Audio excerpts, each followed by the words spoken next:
Саламатсыздарбы, урматтуу Neostel каналынын көрүүчүлөрү. Сиздер менен бүгүн жаңы проект менен тааныштырмакпыз. Бүгүн сиздерге Write стилинде жазылган үй менен тааныштырганга уруксат этиңиздер. Үйдүн жалпы аянты 590 квадратный метр. Үй 2 кабаттан турат. Үйдүн кире бериши ташта кире бериши.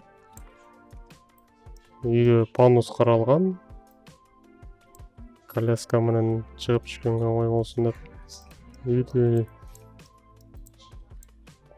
терезелери чоң. Күндүзү абдан жарык болот иштери. Үйдө бассейн каралган.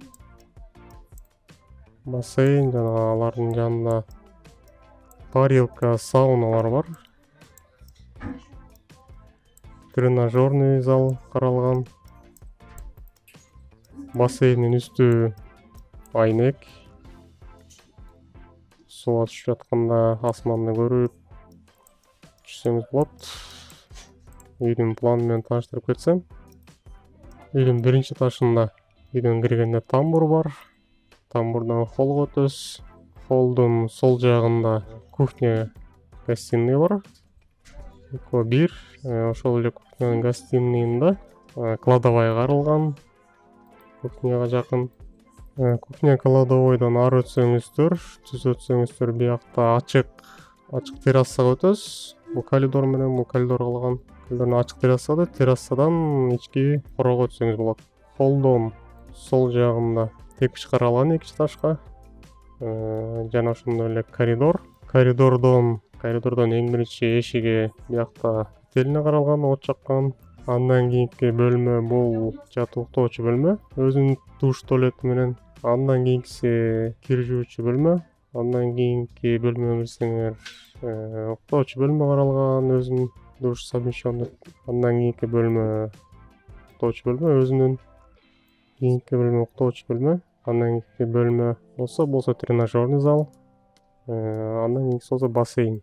Бассейндин көлөмү 6 метрге 3. Бассейндин жанында тех комната каралган. Душеваясы бар. Жана ошондой эле сауна. Экинчи этажга чыксаңыздар, экинчи этажда коридор. Уктоочу бөлмө каралган, кабинет, уктоочу бөлмө. Анан терраса, балкон бар. Ачык терраса. Бул үйдүн фасады. Үй болсо Write стилинде жасалган. Сырткы көрүнүшү менен тааныштырып кетейин сиздерди. Бул үйгө кире беришери. Пандусу, ички короосу, шагыл төшөлгөн декоративный. Бир болсо бетондон жасалган дорожкалар, газон, жана альпийский тоо деп коет. Мына өзүнүн шаркыратмасы менен. Бул экинчи этаждын балкону ачык. Балконго чыгып салсаңыздар болот. Үйдүн сырты клинкерный кирпич менен жасалган. Жана ошондой эле үстү жагы болсо вагонка жыгачтар менен кооздолгон. Бул болсо конок үйү. Өзүнчө жасалган. Участокто өзүнчө турат конок үйү. Бул жака өзүнчө атайын перила ойлонуп табылган. Үйдүн сырткы тосмосун байкасаңыздар, бул болсо